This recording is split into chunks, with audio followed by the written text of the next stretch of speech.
Kap, ingat Kap, ingat. Halo Sobat Baku Hantam, ini merupakan detik-detik kapal penjaga pantai Tiongkok dan helikopter Angkatan Laut Tiongkok yang mengganggu sekelompok kapal penangkap ikan Filipina yang sedang melakukan survei ilmiah di wilayah Laut China Selatan yang disengketakan, sehingga memaksa mereka untuk membatalkan operasi, kata penjaga pantai Filipina. Beijing telah berulang kali menegaskan kedaulatan atas sebagian besar Laut China Selatan dan menuduh negara-negara penggugat saingannya termasuk Filipina, Vietnam, Malaysia melakukan pelanggaran batas.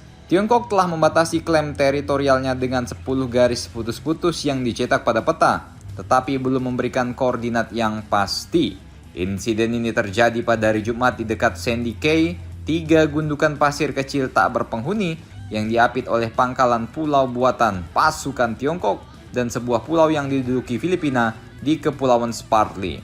Kapal penjaga pantai Tiongkok mendekati 2 kapal yang lebih besar yang bermanuver untuk menghindari tabrakan, dan tampak pula sebuah helikopter angkatan laut terbang rendah di atas 2 kapal yang lebih kecil yang dikerahkan oleh kapal-kapal tersebut, sehingga survei terpaksa dibatalkan. Pernyataan penjaga pantai Tiongkok mengatakan bahwa mereka mengusir kapal-kapal Filipina setelah mereka memasuki perairan tanpa izin Tiongkok dan mencoba mendarat di pulau karang tersebut yang disebut terumbu karang Tieshian dalam bahasa Tiongkok.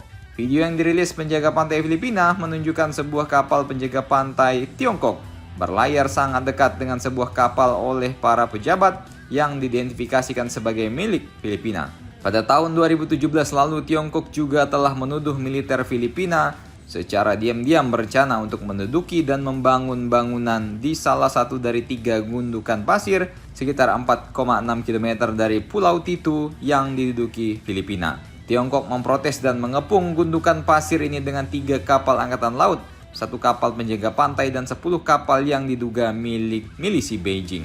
Menurut laporan keamanan rahasia pemerintah Filipina, kapal-kapal penjaga pantai Tiongkok telah mendekati hingga 111 km dari pantai Filipina dalam beberapa minggu terakhir, jauh di dalam zona ekonomi eksklusif Filipina. Ngeri-ngeri sedap juga ini Tiongkok sama Manila, ya kan. Hamparan perairan di tempat negara pantai ini memiliki hak eksklusif untuk memanfaatkan sumber daya, tetapi saat ini tempat kapal-kapal asing China juga memiliki hak lintas melewati zona ekonomi eksklusif Filipina sebagaimana diatur oleh Konvensi PBB tentang hukum laut. Jadi kalau ASEAN tidak bisa menyelesaikan perkara ini, tentu saja China akan memonopoli Laut China Selatan sih, termasuk sumber daya alam di dalamnya. Ya minimal ya kau wuling ko lah, ya kan. Silakan komentar dan baku hantam kalian di bawah.